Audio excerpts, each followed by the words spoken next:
and we got suffering. That's right.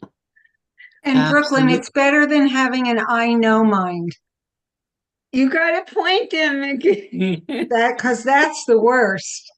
That Yeah. Yeah. that's totally unteachable. And the other Um, thing is she can always let go. Could I let go of wanting to figure it out? Could I let go of wanting to know what to do about it? Could I let go of wanting to know what the answers are? I just say yes. Can I let go of wanting to figure it out? Yes. Because if the mind gets a hold of it, it's going to give you all kinds of answers, none of which is going to do you any good at all. And it's going to be the opposite of what's true.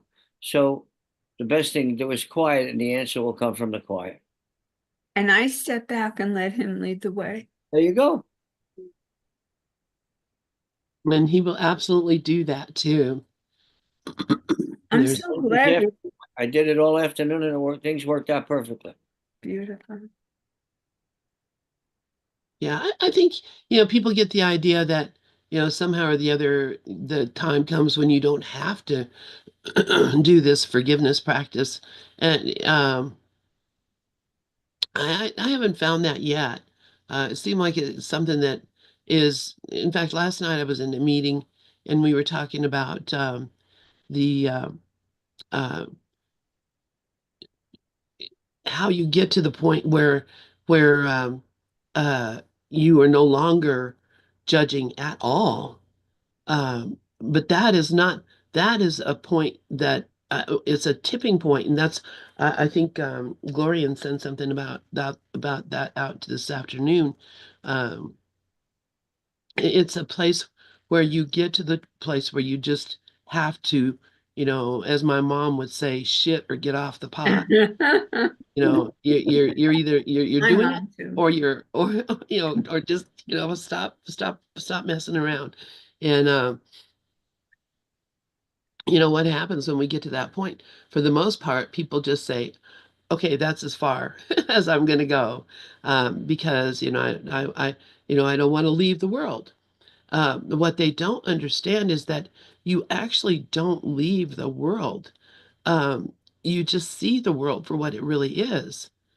And and when you see the world for what it really is, then there's nothing to run away from, because it's nothing. It really is nothing.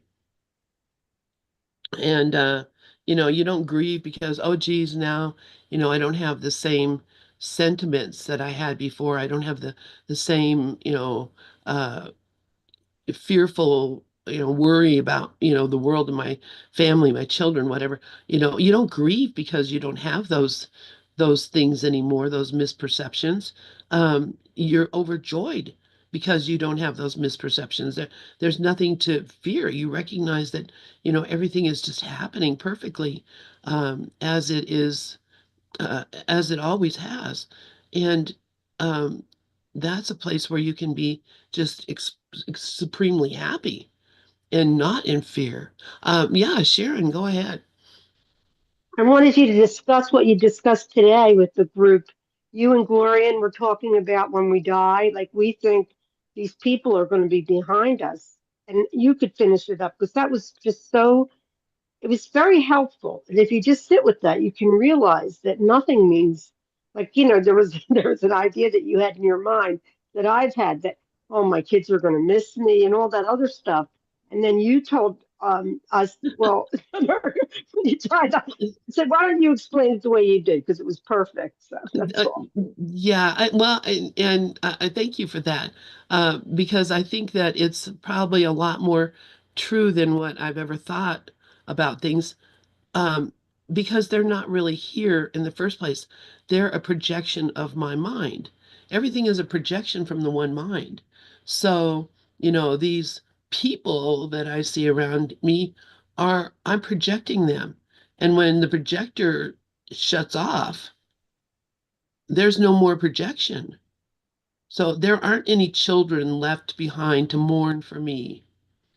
That's a story in my own mind. That you know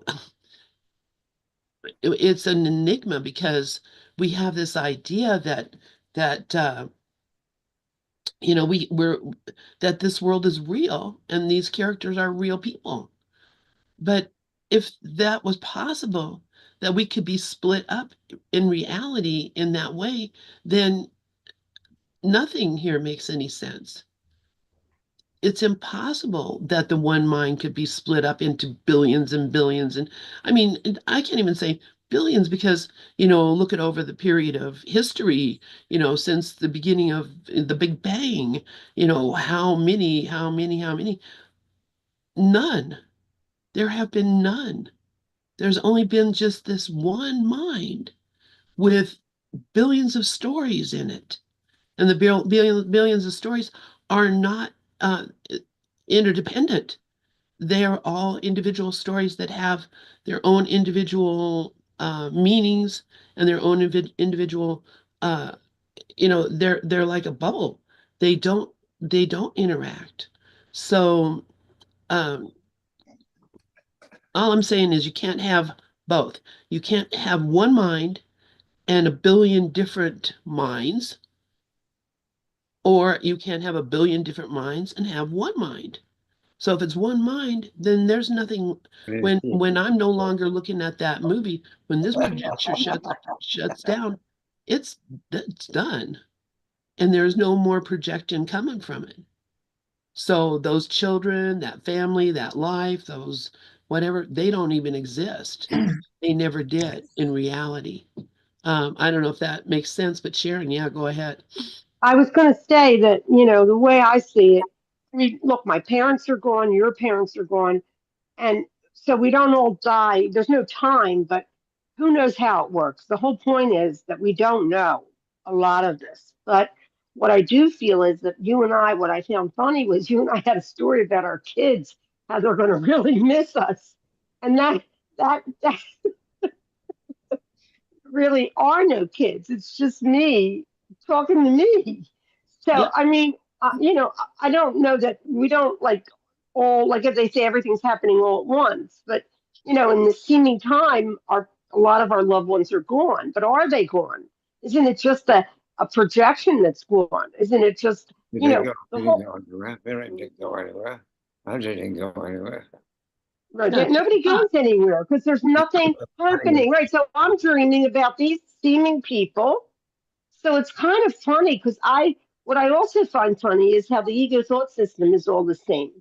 We are all dreaming similar dreams, like Lynn and I shared today, where we're talking about, because I feel so bad. I want to stay for my kids. Meanwhile, what kids?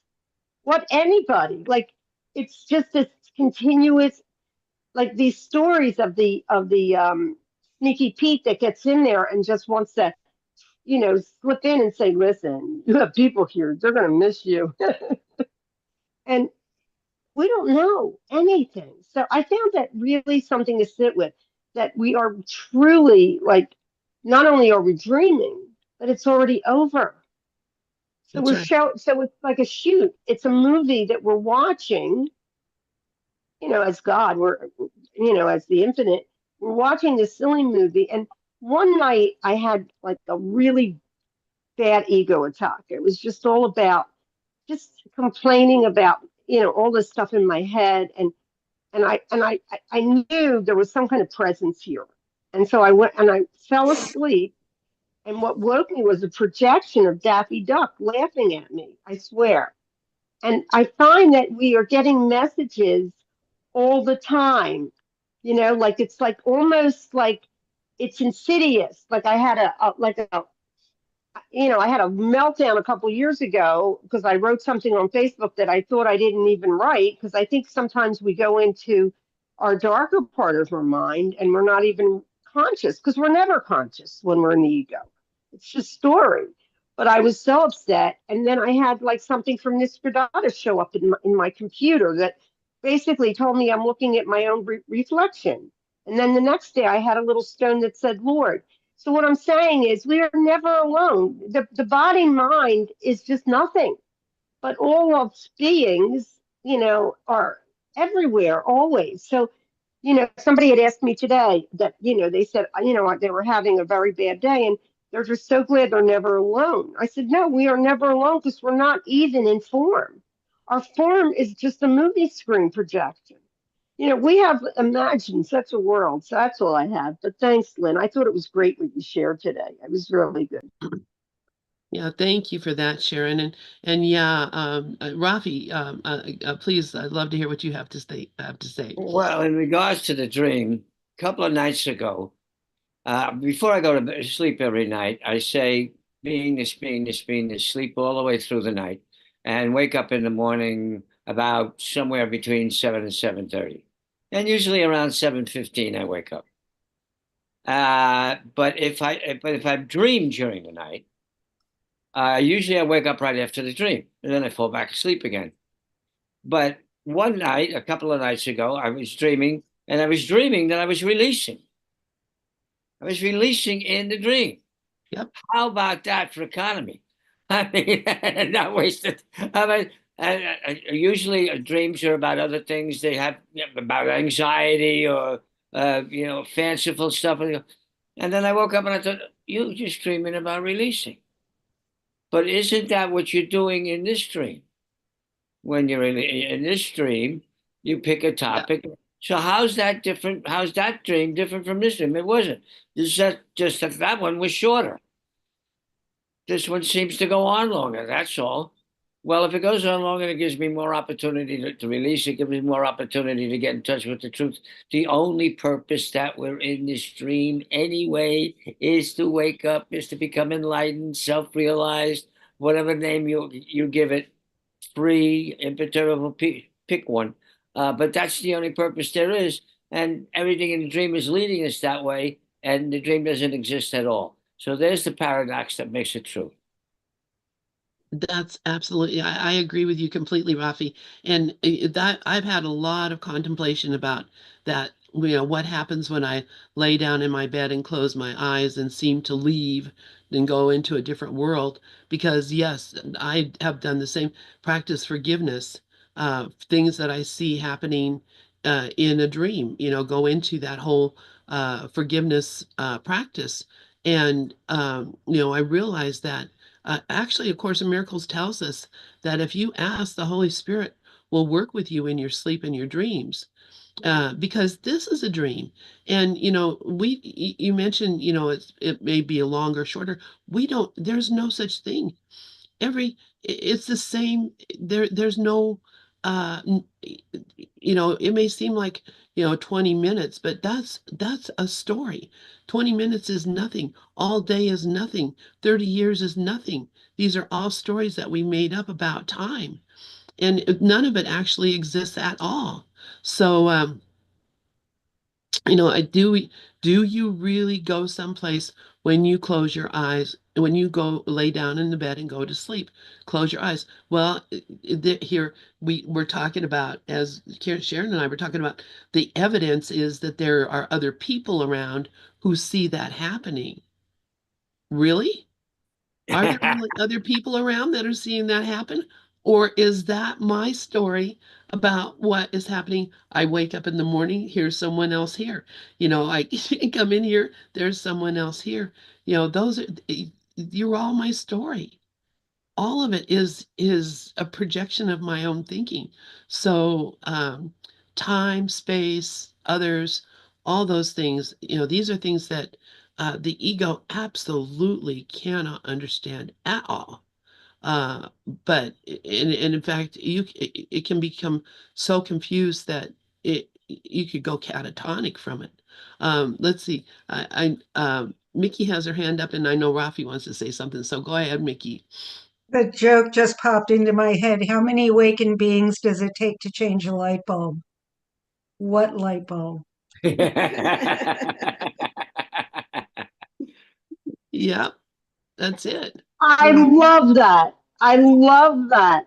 I so love that. I just love it. Yeah, because I it's mean, not. that is how, like, really, we're just, okay, I'll give you an example. Dove just walked away. When he walked away, because this is a different kind of screen he's on, it's just the way the computer is.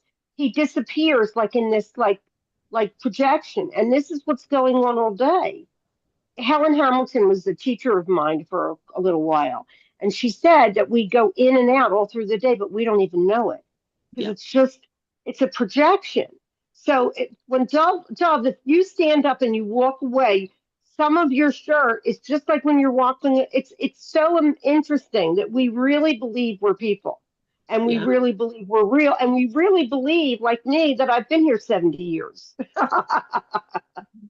So it's hilarious, and then when you have a problem, all of a sudden the ego goes, "Okay, I got you now," because that's what it does. So it's just like you get the one thing that I think that I always want to take with me is you must laugh at this ridiculous story, and that was today we read never forget to laugh. That was the way Bill was. He just said you have to laugh because we are, and if you tell somebody this isn't real, they'd be like, "What? What are you crazy? We're going to put you in a mental hospital." Who That would was you one be of my. telling that to? Well, There's no, I'm just nobody to saying, tell. like, yeah, You're but telling your own tomorrow if I self, and go, you're answering the question. Oh my God, I'm crazy. Rafi, please go ahead. Yeah, like, in this dream world, if you want to set the ego on its head and confuse the hell out of it, and so that it shuts up, another way to do it is to put the needs of others first, without being a doormat. Because whatever you do for somebody else, you're doing for yourself. Because everybody is a reflection of your consciousness. So if you're putting the needs of others first, what happens is you get to they are, all is, all are, I am. And ego has no idea what to do with that. And by putting the needs of others first, you're coming from a place of love and compassion. Ego has no concept of what that is. And if you're putting the needs of others first, you get to the point where there's only the one, there's no them, there's no me, there's only the one. Ego has no idea what any of that stuff is. So all of those stuff are ego weaknesses, weakeners. Is there such a word? No, weakeners. I think I made up a word. So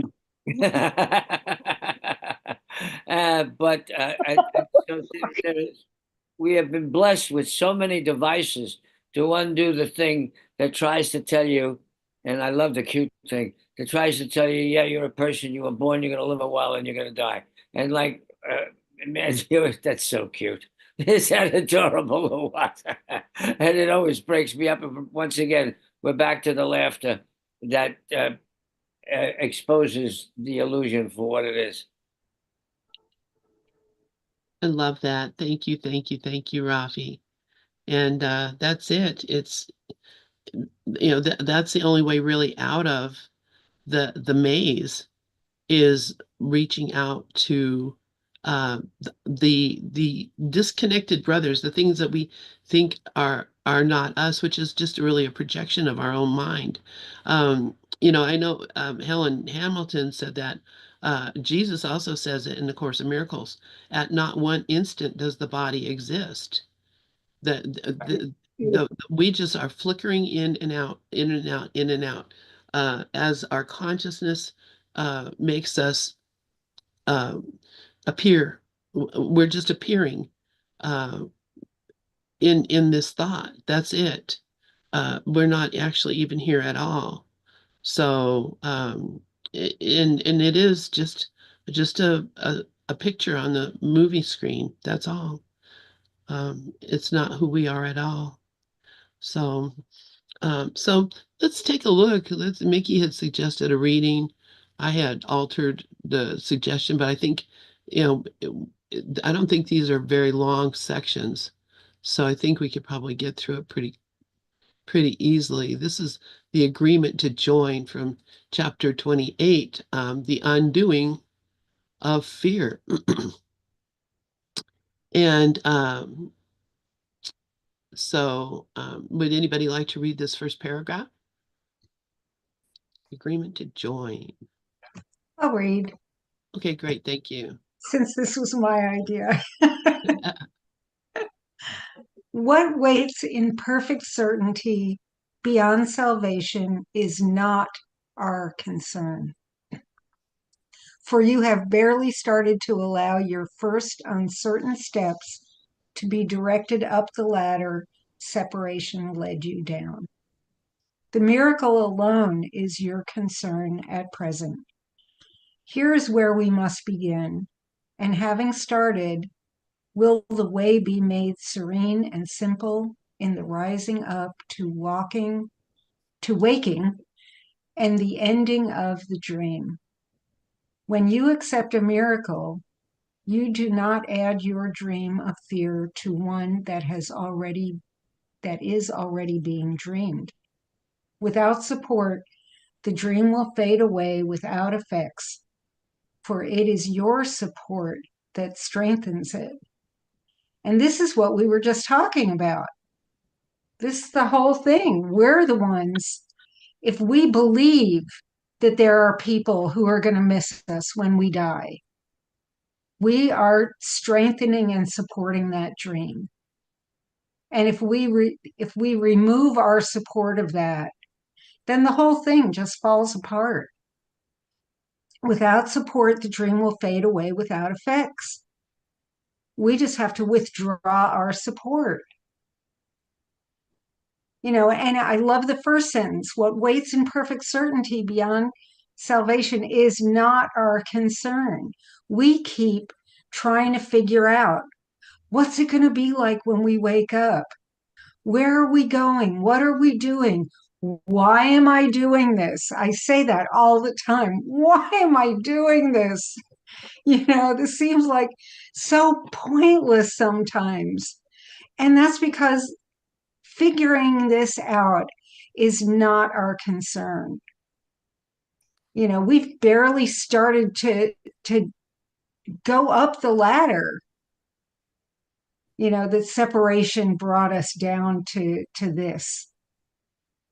We don't have to worry about where we're going, what level of the ladder we're on. Oh my gosh, so many people want to figure out, where am I, in the levels, and what level of awakening am I at, and what number am I, on the levels of consciousness.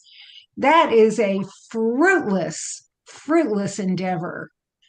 I'm getting a little judgy now, but forgive me. And Forgive what me, level is that please. guy? What level is that person? Yes. And are they more or less than me? Oh, comparisons, they're fruitless. Here's where we must begin. And having started, will the way be made serene and simple if we just give up striving, if we give up comparing. Oh boy, I should have saved this one for Thursday. Anyway, I'll let somebody else take the mic. Thanks. Thank you, Mickey. Yeah, this is so very true. And this is what Rafi was just saying too.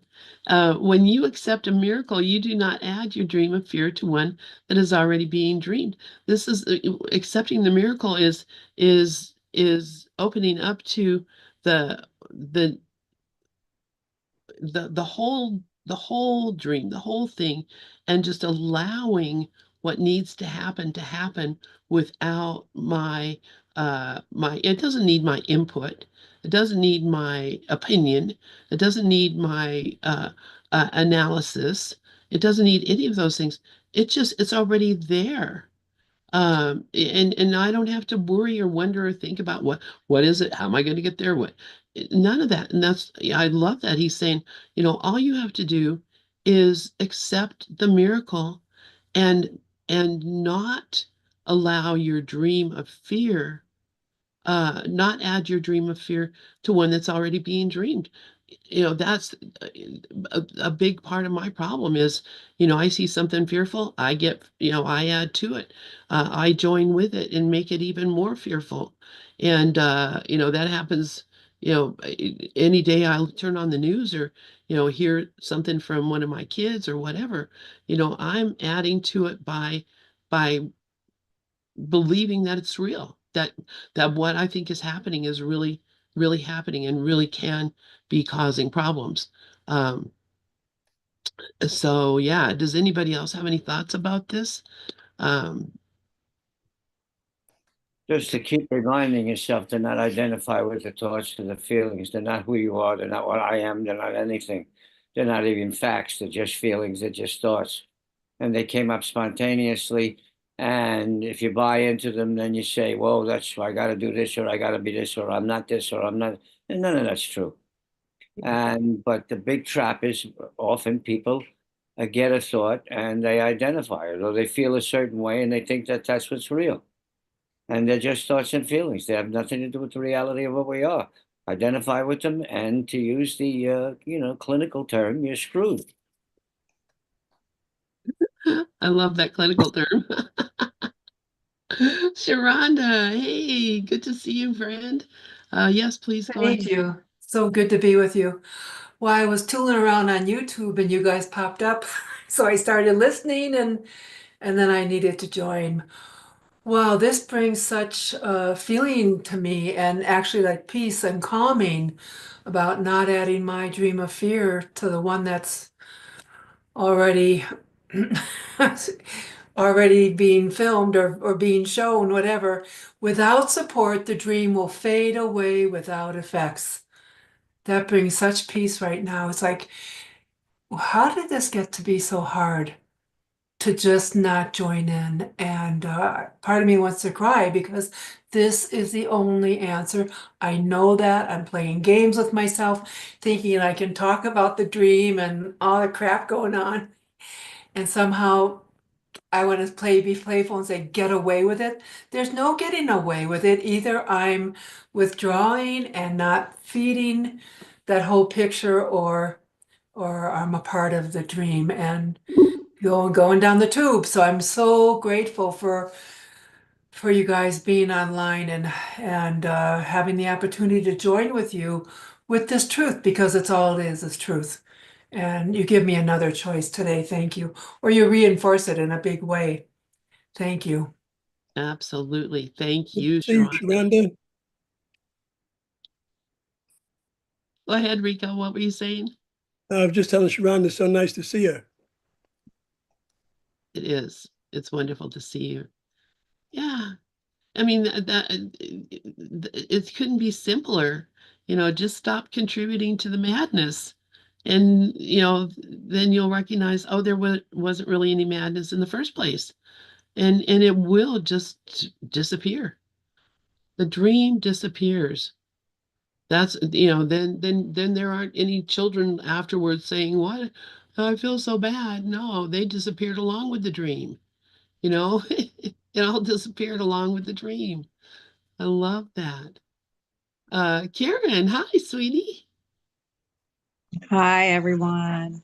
Yeah, I love what everyone's sharing here, especially what Rafi and Lynn shared, because, what Lynn shared, it's, like he says, without support, the dream will fade away. So without belief, she said, I don't have to believe it's real. And that's the whole key. And then Rafi was saying the same thing about, not identifying with the thoughts, not believing the thoughts are real. And that's what the Course is teaching us here, that they are not your real thoughts, that my thoughts do not mean anything.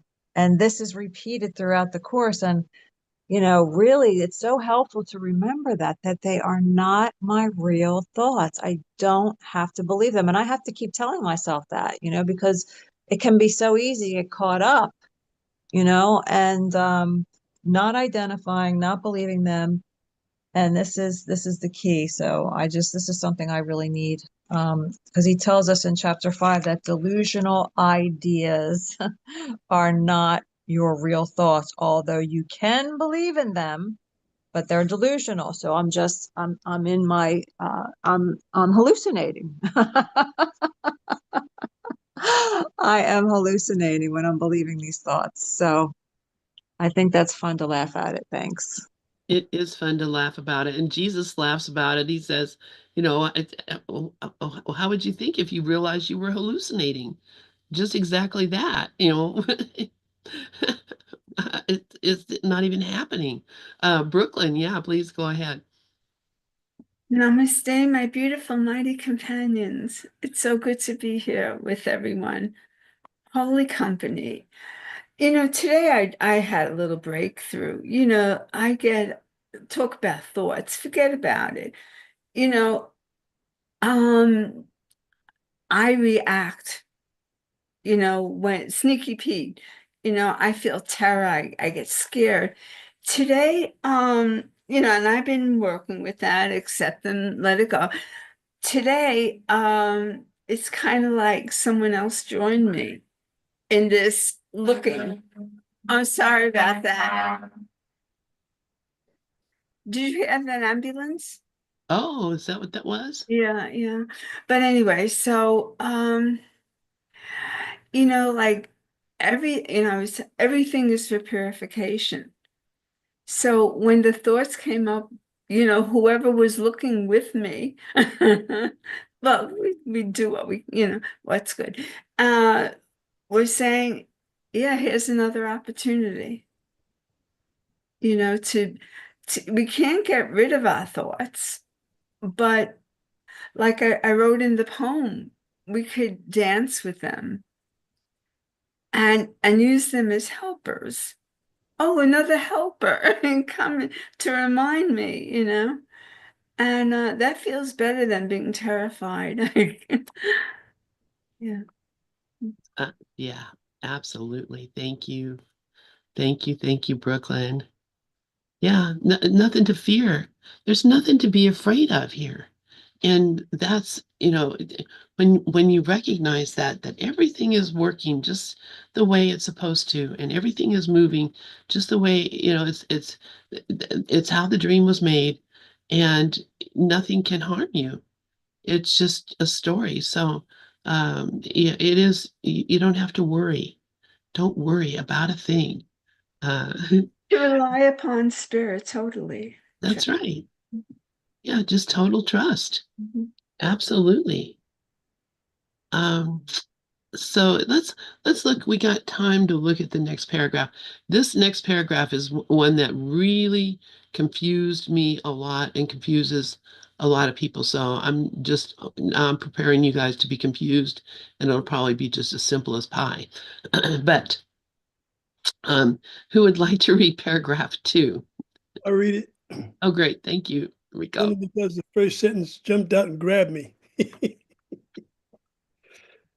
evening, family and friends. Welcome. Thank you for letting me be here with you. I send you love and life from my heart to yours. But of course, number 2, no mind is sick until another mind agrees that they are separate. And thus it is their joint decision to be sick. If you withhold agreement and accept the part you play in making sickness real, the other mind cannot project its guilt without your aid in letting it perceive itself as separate and apart from you. Thus is the body not perceived as sick by both your minds from separate points of view. Uniting with a brother's mind prevents the cause of sickness and perceived effects. Healing is the effect of minds that join, as sickness comes from minds that separate. I don't know, the first sentence and the last sentence is not confusing to me. Maybe that's because I'm sick and I identify with it. But that makes sense to me. No mind is sick until another mind agrees that they are separate. And thus there's the decision to join again. Okay, to be sick. Okay, I'm gonna let you break it down. I'm gonna stop with the first and last sentence. I get that. You guys can help me out with the rest. Absolutely. Thank you, Rico. Mickey, please go ahead. So I know that a lot of people read this paragraph and they think that they have to walk up to somebody who has an illness and say, I don't agree with your illness. You have to stop. And Ken Wapnick talks about the woman who was in the hospital and her course friends came to visit her and said, get up out of bed. You can't be sick. You're a course teacher or whatever she was. And um I do not have an interpretation of this paragraph, But I do have what Ken said during that lecture, and that when a woman during the question and answer period said to him, well, then what are you supposed to do when somebody's sick? And he gave the most brilliant answer I've ever heard. And it's something that I use all the time now. And that is, the light in my mind calls out to the light in your mind and affirms that the light of Christ shines just as brightly in you as it does in me. And you don't even have to say a word. You don't even say that to the person. You say that to yourself and you affirm that they are the Christ. And I think that, no mind is sick. And it says in the psychotherapy pamphlet, all illness is mental illness. And so no mind is sick. It's not the body, it's the mind. No mind is sick unless I agree with you that we are separate and this world is real and we're stuck here. That's sickness. If I don't agree with that and I just say we are both the Christ and we both have the light of Christ in us, then you're withholding your agreement to be separate. And that's what sentence 3 is talking about. You're withholding your agreement that we're separate, and we accept the part that we play in making sickness real by saying we're separate. I'm a me and you're a you, and like we were saying this afternoon, we just go meing all over the place. Me, I, me, mine. And as soon as we buy into that, we're agreeing to be sick. And I know I wasn't going to break down the paragraph, but now I am. Thus, the body is not perceived as sick by both your minds, because there is no body to be sick. And if we just say this isn't real, I do not exist as a separate being apart from God or you. And as soon as we have that firmly planted in our minds, and I'm still planting that seed, that seed is just germinating now, that I just have to be certain that I am not separate. This isn't real. I am not a body. There is no Mickey. I'm not 100% certain yet, but I believe it.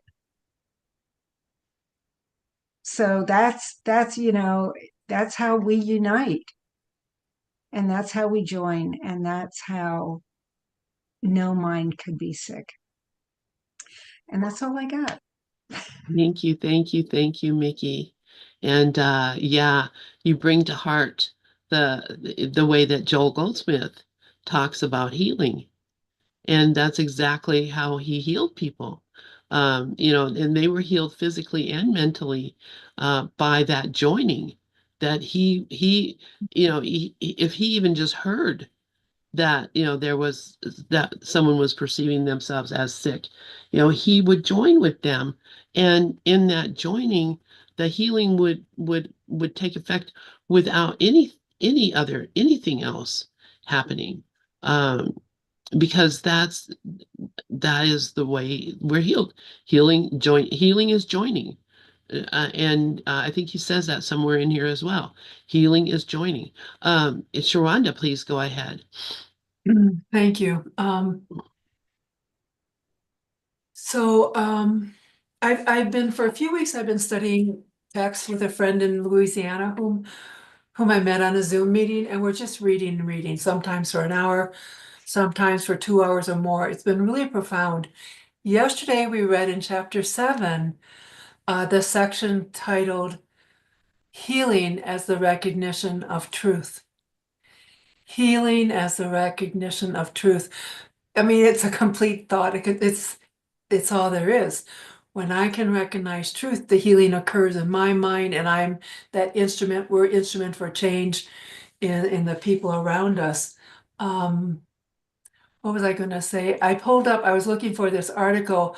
I've shared this with a couple of you, I bet you, but it's from, it's a Christian Science kind of thing.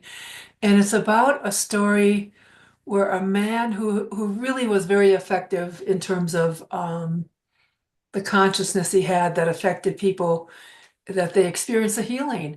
And so the story is about a young man who, after World War I, was facing an amputation because his leg was all gangrened. And so last minute, the parent of the young man contacted this man, James Neal, and asked if he would go. And he was like, yeah, I'll go visit this young man in the hospital. And so he went into the room. I was just looking at the Word document. He went into the room and he said the stench was so bad he didn't know if he could stand it. But he was in there like for just a few minutes before the nurse came in to change the dressing or to prepare the man for the amputation. So James Neal went out into the hall and he immediately heard the nurse screaming. And right before the woman's eyes, she is seeing bands of pink, streams of pink expanding, expanding, expanding until the whole gangrene section of the leg was healed. And so there was no amputation. And when whoever wrote the story went to James Neal in the hall, he said to James Neal, "What did you do?" And he says, "I just got into the allness of God and stayed there. I just got into the allness of God and stayed there." And that consciousness was the healing. Healing as the recognition of truth. That's one of the most profound stories to me. Not in terms of the immediacy, but there's something about that was like, whoa, I just got into the allness of God and I didn't go anywhere else. I stayed there. Thank you for letting me share that one. And yeah, this is bringing to mind the simplicity of the choice, but also the responsibility to make the choice in every moment, to not join with the appearances, to hold the thought of truth in this. Thank you, everybody. Wow, thank you. Thank you for that story, Sharonda. And exactly. That's, Jesus. When Jesus, he wasn't walking around saying, I just think I'm going to walk around here and heal people. He just was walking around being Jesus and having the presence of the Christ. And people recognized it and would just touch his robe. He wouldn't even know who they were, and they would be healed. But it wasn't because he was paying attention to them. It was because he was being the Christ. So very powerful. It's very powerful. Brooklyn, please go ahead, and then Karen. This is so beautiful. It's a connection.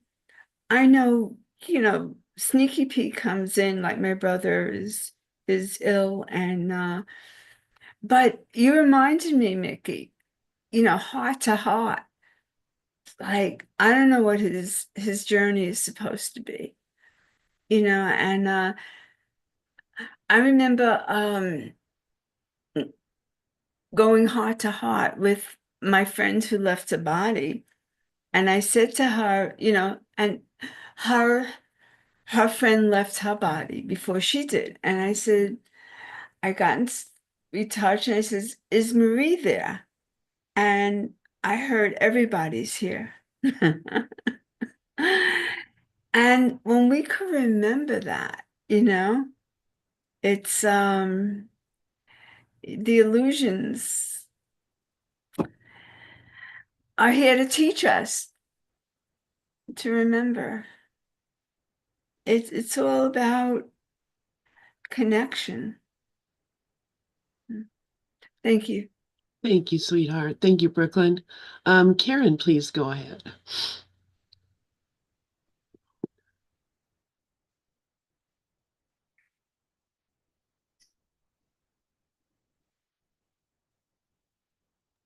Karen, are you muted? I'm sorry. Can you hear me now? Yes. I'm sorry. Yes, thank you everyone for your sharing. Mickey, I remember that Ken Wapnick story, and they said to her, sickness is a defense against the truth. Get out of bed. Sickness is a defense against the truth. And that is not the loving thing to do. And I love what Sharonda shared. I love that story. And I love what Sharonda shared about taking responsibility, because it is about taking responsibility and making a decision. It's a decision. And where he says in here, accept the part you play in making sickness real. So I have to accept the part I play when I choose to believe that the sickness is real. I have to accept that part, and I have to ask for help to see that differently. I have to give that over to the Holy Spirit. All healing is essentially the release from fear. That's straight from the course. From healing as a release for fear. All healing is essentially the release from fear. So it's actually believing that God's son can suffer. And the truth is, the truth of who we are cannot suffer. So love cannot suffer. And, it's the fear that keeps us sick. And it's the love that heals. And that's what I'm hearing everyone say. That's what I'm hearing. It's just the love and remembering the love and looking on it with the Holy Spirit, which is the love, and taking responsibility. Thanks. Yeah, thank you so much for that, Karen. And it is that taking responsibility for my own thinking. And that's it. I'm not nobody else, just me. Rafi, please go ahead. Yeah, several things. Robin Adams said very clearly, he said, the body came here to do whatever it's going to do. And since it isn't what you are, let it do whatever it's going to do. Lester said, if you want the perfect body, then you can have the perfect body. That's your decision. But if you're coming from the point of view, oh, I'm sick, that's just your mind rattling on, and it's going to continue. The other thing is, what I do is I use my body like everything else as a trigger mechanism. If something comes, and I've said it before, if something comes up in the body, a pain, a discomfort, or what, anything, it means that there's something going inside of me, in my head, in my ego mind that needs dealing with. So I thank the trigger for being there, and I go find out what it is, and I bring it up and I let it go, and that physical thing ain't there anymore because everything is serving us.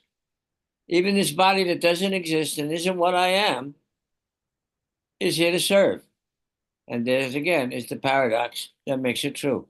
I have been at retreats, at release technique retreats, where I've seen people, a man who was in a wheelchair for a long decades, came in because his wife wanted to attend this weekend conference.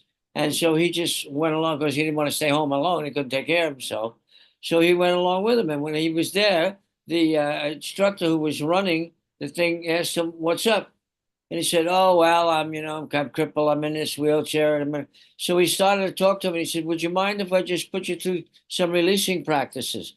And he said, "No, I'm here. Okay." So about 20 minutes later, the man was able to get up and walk away from the wheelchair. And he was so astounded by what he was able to do. He had trouble digesting it. But the facts were the facts. Either we're in charge and taking responsibility, or we're playing the victim. If you're playing the victim, then you're coming from fear. Hello, sickness. It's just what she said before me. So yeah, the proof is all around us. Take a look at it. I do, and use it. I do. Thank you. You're welcome. Yeah, thank you. Thank you. Yeah, and you hear those kind of stories all the time, Rafi, that people are healed from a physical ailment, and Jesus is not specifically speaking about physical ailments, but if you think that you're physically sick, it's because you think your mind is sick.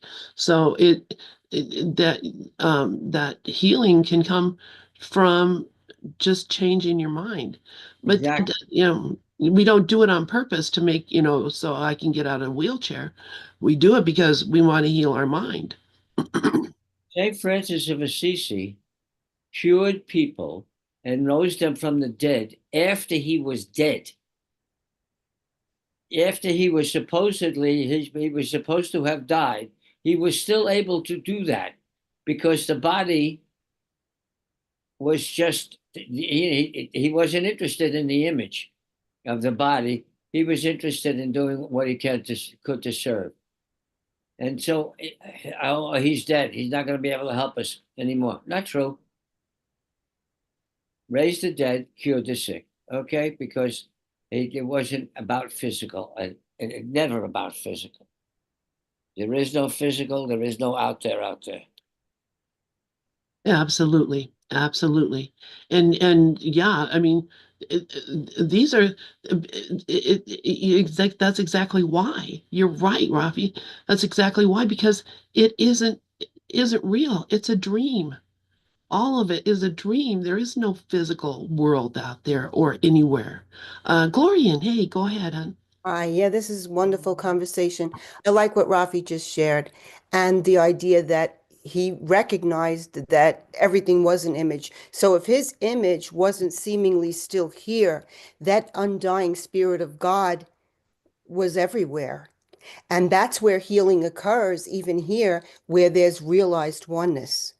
When we realize the oneness of the I am, then healing occurs. Thanks. Absolutely. And that's the only way that healing can occur. Actual, real healing.